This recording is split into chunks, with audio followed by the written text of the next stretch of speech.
Yeah, nope, we don't need a notebook. We don't need notebooks. It's Variety Hour. Welcome to Strip Coverlet, where we squeeze... Oh, no, it's just Variety Hour. Yeah. What's the tagline for Variety Hour? I don't know. I thought we were just going to like lead off with, we don't need no notebooks. This is Variety Hour. We don't need no notebooks, no. It doesn't fit. That was bad. That was terrible. But this is Variety Hour. This is a very special Variety Hour. Well, we've also got the biggest books. Oh, God. Just go on. The bestest looks. Finish it off. It's a nice And all the charm it ever did take. I'm Adrian Fort.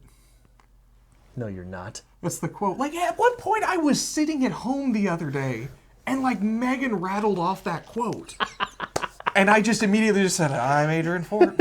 And then just walked away. That's my life now. This is the home I live in. Where no one loves you, apparently, because they walk around to give you as much shit as I do. It disappoints me. Like, she actually makes it a point to watch the show. I'm like, you know, you don't have to, right? Oh, I would if I were her. Yeah. Oh, yeah, just to make sure you don't say anything stupid. That's fair. I have a tendency of saying stupid things. You don't have a tendency to say much else. But anyway, this is a special Variety Hour. It is. We received a package, and actually we just received this today. I got the message at work. Megan's like, you got a box in the mail. I'm like, a box? I love box. This is a large box obscuring my view. You just put your entire... address? I don't care. People can send me stuff. It's cool. Come on by. Doors unlocked. But anyway, this is from Peter Clark, the writer. Sent us a box. Yes. Are you concerned that I'm flaunting my address?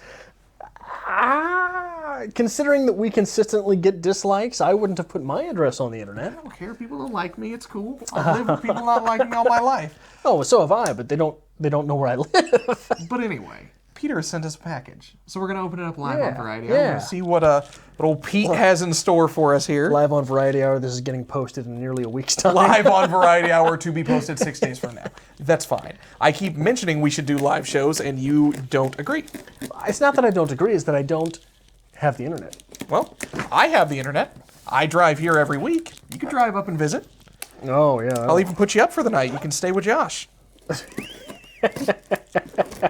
I don't think even Josh would enjoy living with me. No? No.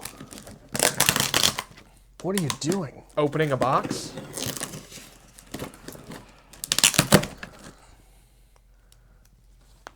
I'm going to sit that down. Okay. I'm going to sit that down now. It does say fragile. Oh my God. I just wanted the honors of opening it, but now it's you. It's all you now. Okay. Why don't you take that side? Okay, so there's a note. We got a note.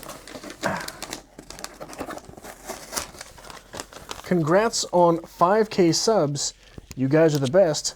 Minus Peter Clark. Thank you, Peter. Gentlemen, thank you. We appreciate Thank that. you. And if you are not subscribed to Peter Clark's channel, we will leave that link in the description below, correct? Absolutely so.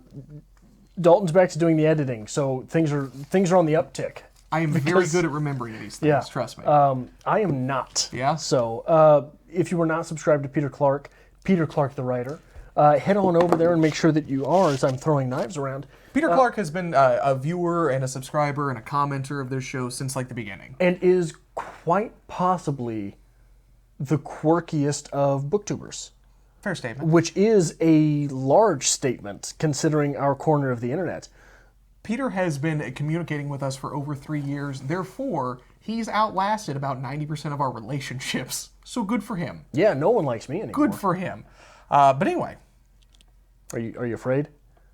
Okay, so like I have to tell this story here. I trust Peter Clark. I always get nervous when I open a box. Me too. Because I have no idea what's under this page. Because like there's a piece of like U.S. mail box here obscuring something. And it makes me nervous. And it might be coated in cocaine, but it might be coated in something we're not supposed to inhale. Oh, say if it's coated in cocaine, I'm just going to start shaking it vigorously and see what happens. What's the stuff that people send to politicians and stuff all the time? Ricin. Yeah. Anthrax. That was the thing in the 2000s, the early 2000s. Yeah. So, let's get it over with. It's glorious. It's Stella. That's fantastic. That is amazing.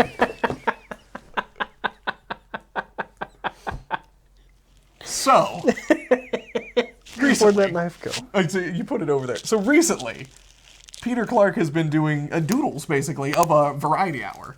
And, like, he shoots them out on Twitter, and, like, I am in love with them. They make my week. I have saved them all like a creep. I send them to my friends. I'm like, look what I did this week. I got this. This is awesome. But this is straight up, is it canvas? Oh my God, it's canvas. It's a canvas print. Yeah, I'm afraid to just slice because I don't want to cut anything. But Of Peter Clark, the writer's doodle of the strip coverlit Stella Variety Hour. I'm trying to help, and I'm not doing a good job. I'm sorry. it's a cartoon. It's the story of my life. I'm trying to help, but I'm not doing anything. Yeah. This is riveting television right now. Excuse me while we open this very loud package. Yeah, maybe turn your headphones down. Maybe we should prep this, but like, that is gorgeous. Would you just look at that? Would you just look at that? It even comes with stuff to like mount it. The paintings in my home aren't this nice. Oh, that's glorious, man. That is absolutely And it's so wonderful. accurate. That animal hat is spot on. It is, it is. I'm in love with this. That is amazing. It is okay, so like, we were talking about filming the Stella Variety Hour. And like, we're like, oh, we can have a beer, you know, we thought it'd be funny. We're like, yeah, let's do another cut and all this. And it just kind of trickled out of control. Yeah. And like, I got a text a week later from Adrian. He's like, we can't put this up. We can't put this up. There's no way. There's no way we can put this up. I'm like, just do it. Forget it. It's whatever. It was fun. We'll see how it goes. And aren't you glad we did it now? Well, yes. But be honest, we're on an incredibly sensitive corner of the internet. We are. And I wasn't sure, 2 hours of footage, I wasn't sure what we slipped up and said that could be misconstrued in some way. And being straight white males, it's super easy for people to take that and just say, hey, let's shit on these guys. That's fair. But yes, I am glad we did it. Look at that fedora. It even has the A4 Yeah. on it. That's wonderful. So this is phenomenal. I feel like we're gonna have to put this on set now. Like, this is gonna have to be back there. Yeah. If not, I'm taking it home and treasuring it. Well, we could put it on your set if you want. We could. Let's be honest. You know how we start Variety Hour, and like, as soon as we finish Variety Hour, there's always a story like, shouldn't have told that. Yeah. Shouldn't have told that. I have a room in my home with a large amount of black lights and cushions and curtains. Yeah, shouldn't have told that. Shouldn't have told that. I do a lot of reading in that room. But that'd be a fine addition to that room, I wouldn't wonder it? what this. You'll have to post an Instagram of this in a black light. I wonder if it lights up through the black light. I'm excited about it. It's phenomenal. Peter Clark, you are an absolute gentleman. I love it. This is phenomenal. This is phenomenal. We'll have to rotate it. Like, it'll start on your set. It's just like the traveling trophy. Yeah. I'll figure out back here how to display it. I find it incredibly bizarre. Like, so we've been doing this for 3 years now, on and off, for some of us. Yeah. It's very weird to me that after doing my 8-hour workday where I don't talk about this, like, I get to open up a package and be like, oh, somebody sent me a painting of me. That's wonderful. I'm sorry, I'm so full of myself right now. I'm excited about this. Yeah. Can we set it up back there for the rest of Variety Hour? I at don't least? know. I'm afraid. Let's just set it here. We can set it here. We can set it there. I'm genuinely afraid that I'm going to end up dropping it and like piercing it. That's what worries me. Yeah. But anyway, thank you. That is awesome. And like, I am genuinely excited. I got a giggle. I got a good giggle. So I don't know where we go from here. We should have saved this for the end. Well, I mean, it's purely downhill from here. It's all downhill. There's no from topping here. this. I would like to point out that in this I'm wearing a lovely black shirt. I look good in a black shirt. But today I pulled this shirt out of my bag.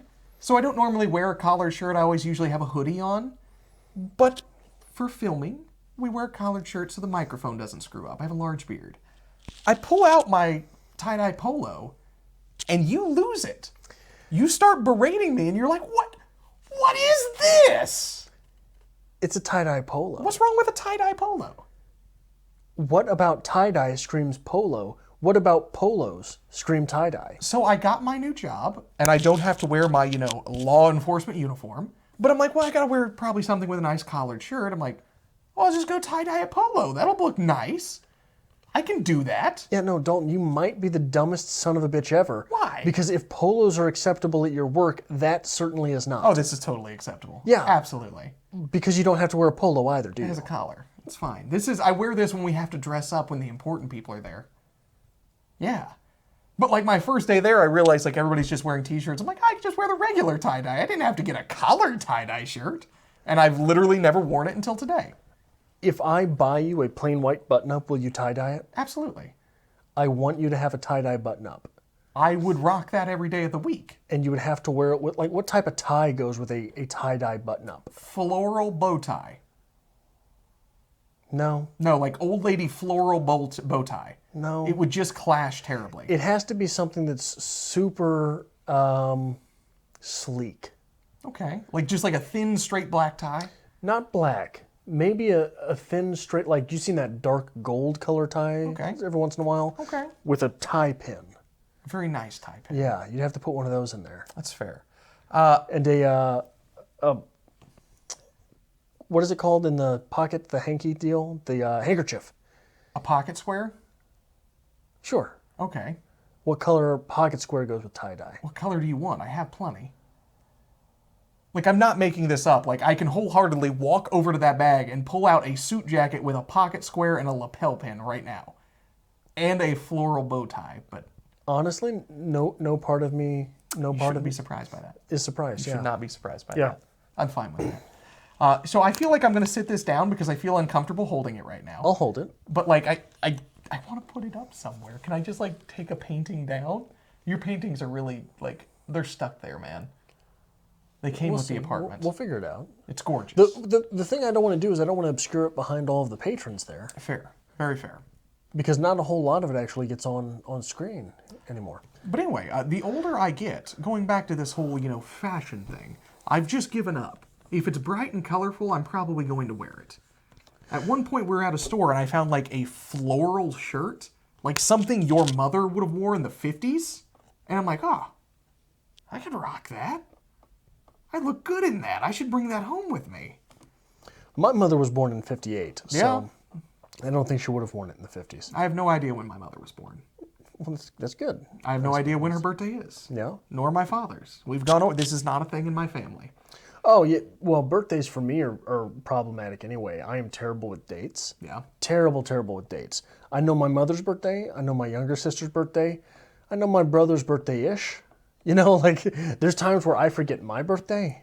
So I'm sure I've told this story before, but like the last 3 women I was in long-term relationships with were all born the same day, the same year, in the same hospital. What? Yeah, 100% serious. Including your current? No. Okay. She's the exception. But like the last 3 people I was like in a like lengthy relationship with were all born September 27th, 1990 in St. Joseph Hospital. Every one of them.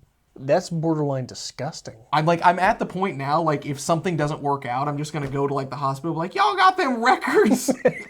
I want to see who was born here. It's just, like, pure happenstance, too, and it's crazy weird.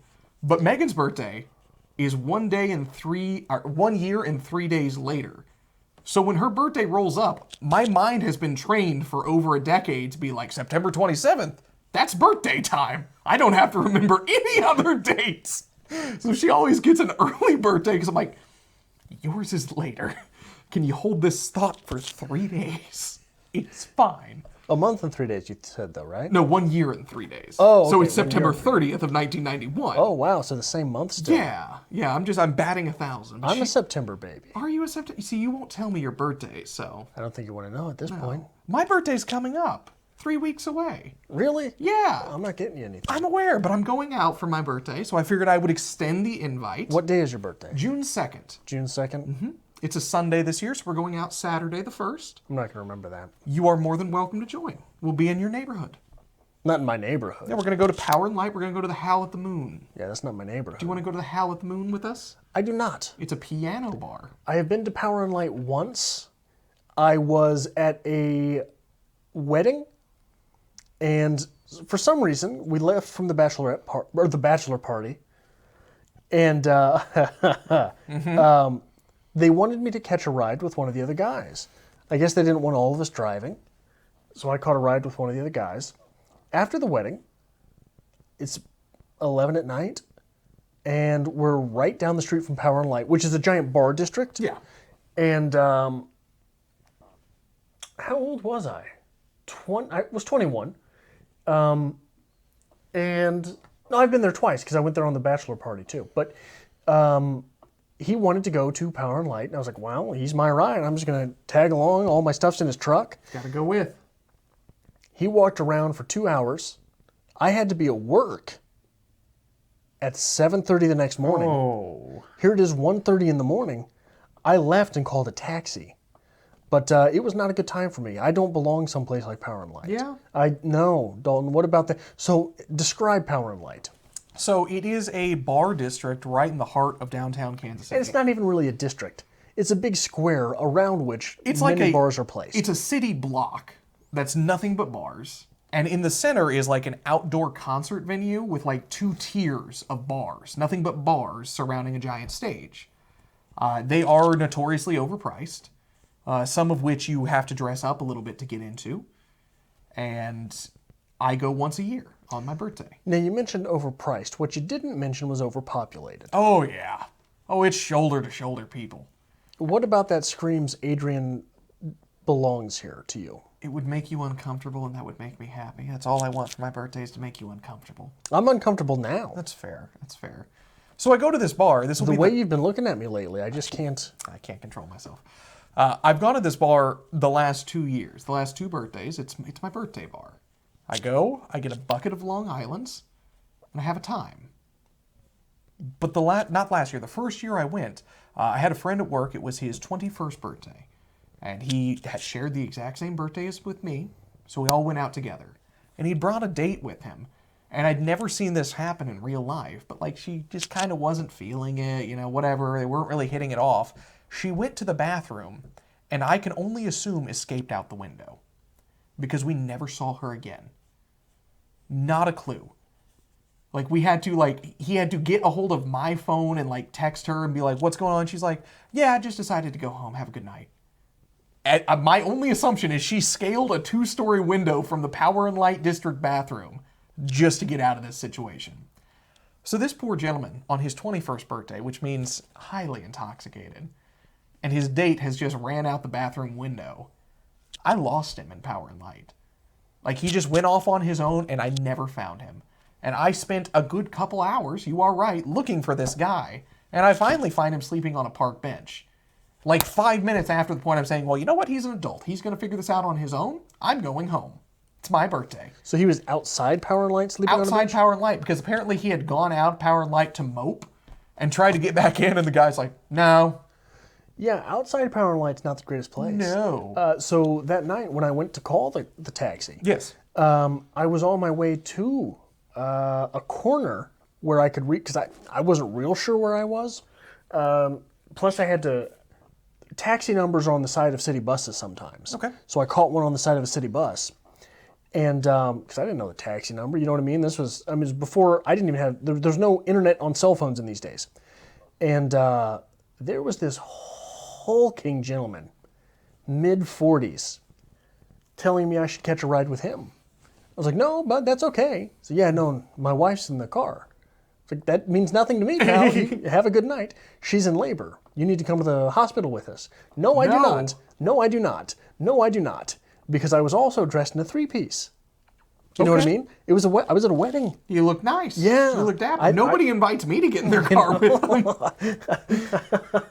them. So yeah, people are expecting you to be the one that invites them into cars. That's what I'm going to do on my birthday. I'm just going to take my car downtown and be like, hey, you looking for a ride? Come on, get in the car. It's fine.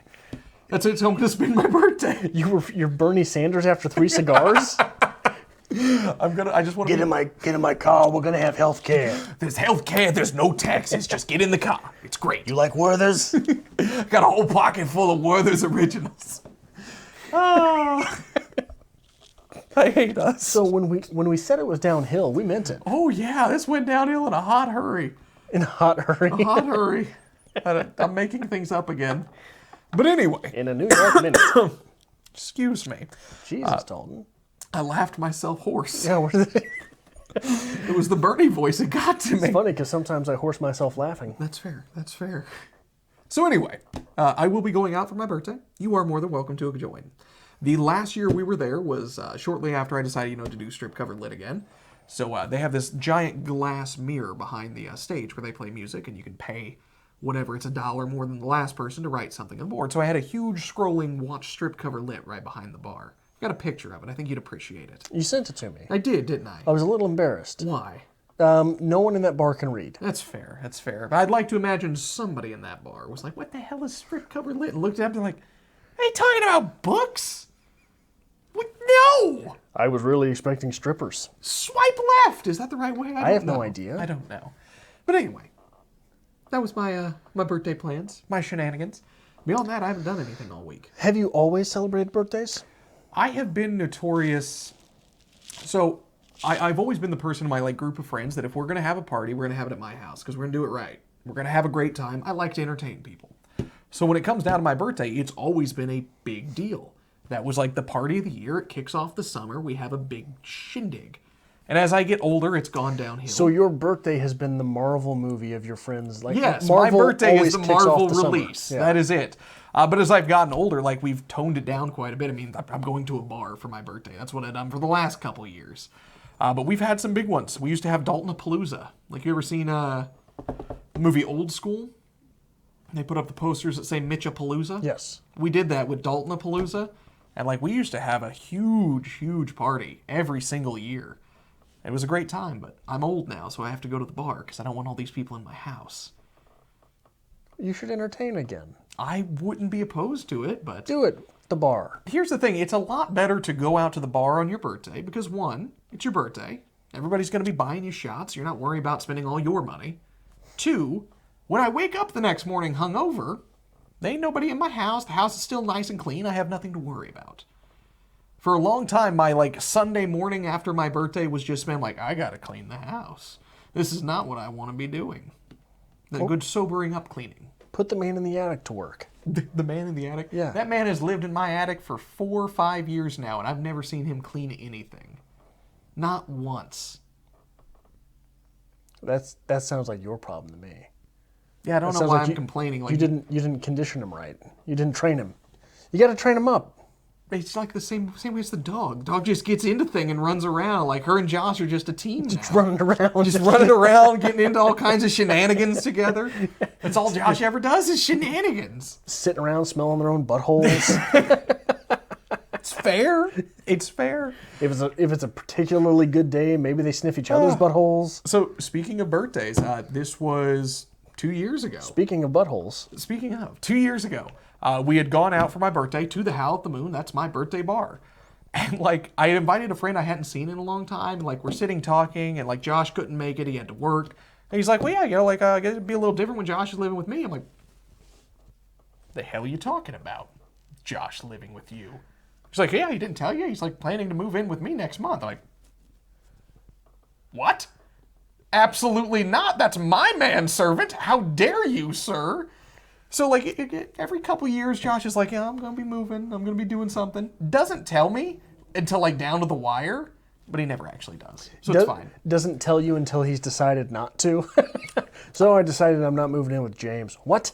You were going to move in with James? It's he's been looking for a new job for the past 2 months. He ain't looking for a new job. Yeah. He just likes to pretend he is. Yeah. But it's fine. I've always just come to the conclusion that one day I'll sit down and say, Josh, we just sent the kids off to college. It's time to go. Need a little me time. You're terrified of being an empty nester? It's okay. It's just clinging to it. And the best part is, his family despises me. Why?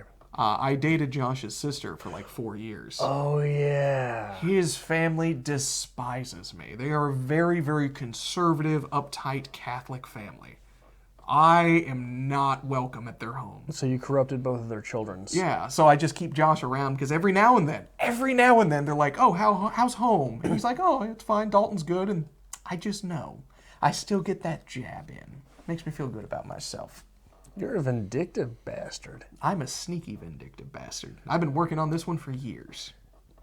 So there's such a thing as passive-aggressive? Is there such a thing as passive-vindictive? Maybe. I've got Passive nothing victim? against their family. It's fine. But I enjoy pissing them off. No, that definitely sounds like you have something against Oh, them. excuse me. Then maybe I've got something against them. Okay. I'll work it out. It definitely sounds like you have I'll something. go home and have a conversation with Josh about it. Yeah. It's very interesting, though. None of them ever come to visit. Like, I keep waiting for, like, Josh's mother to come strolling in the kitchen. Not once. What would you do if his sister came? Yeah, I don't care. She's welcome over anytime she wants. Okay. Doesn't bother me. And she's happily married now. I think she's expecting a child, too. So Oh, yeah? doesn't bother me. I met her. Did you? Yeah. You did. You did. Years and years ago. I was so confused. Yeah? Yeah. Was it because she looks exactly like Josh? I'd never met Josh. Oh, that's fair. She looks exactly like Josh. Yeah, I know that now. Yeah. But at the time, I was like, what is going on? Because it was such a weird world that I knew you from class as this, like, you weren't a stoner, but you had that stoner persona. That I'm not going to do anything, man. I'm just going to sit here and I've got the big beard. Been that way for 28 years. You know what I mean? Like, you had that persona. Okay. And she was very anti that, right? She was very antithetical to that. And when you were with her, it was like you were trying to be antithetical to that. But I was like, I know the authentic Dalton. No one foes lazy that hard. Because He's a professional. Faux yeah, lazy. yeah. He was, yeah. But it was just weird to see you because you did the whole. Your voice went up an octave, but not like it does with me. Like you were trying to be presentable. Oh. Well, yes. Today, Adrian, we're going to go see the Thor movie with you. You did go. We saw Thor together. Was it Thor? We saw Thor together. I don't think that's what we saw with her. Okay. Maybe it was. Maybe it was, because I think that's the only time we've ever been to a movie together beyond going to see Deadpool, just you and I. Yeah. So yeah. But no, because I think when we saw Thor, we went straight to Thor. But with her, we went to a restaurant or something. Because I met a couple of your other friends. Who you all hated. It's fine. I didn't hate all of them. No. I didn't really talk to them because fair. that's not really me. I vaguely recall this, but I think we went to Buffalo Wild Wings. Because that's all you ate in college. No, we went to Buffalo Wild Wings with... Who did we go to Buffalo Wild Wings with? I don't know. But anyway, this... the Stormtrooper. Oh, Claude. Yeah, Claude. Okay, yeah, Claude. we did. I couldn't think of his name. I realize this is terrible content. We're just like, now who are we? That person that no one's heard of before. That was a great story. So we're old and we can't remember things. That's fine. But you know But what we we do got have? this. We have this to remember Stella Night. And isn't it gorgeous? It is gorgeous. It's wonderful. If you could commission Peter Clark to do this for all of your get-togethers. I know what you're talking about. I'm going to commission him to do my wedding invitations. So Peter Clark, the writer, thank you very much. This is an amazing gift, and I am in love with it. It's phenomenal. And Absolutely. this was Variety Hour. I don't know where it went, but this was Variety Hour. If you like this kind of thing, make sure you hit the subscribe button down below. Give this video a like, as always. And if you'd like to help us create more great content like this here on Strip Cover Lit, there's a link, as always, to our Patreon to be found in the description below. Don't forget to be back tomorrow for... How to read books good. With me. Yes. Salty the Professor. Professor Salty. Professor Salty. The saltiest of professors.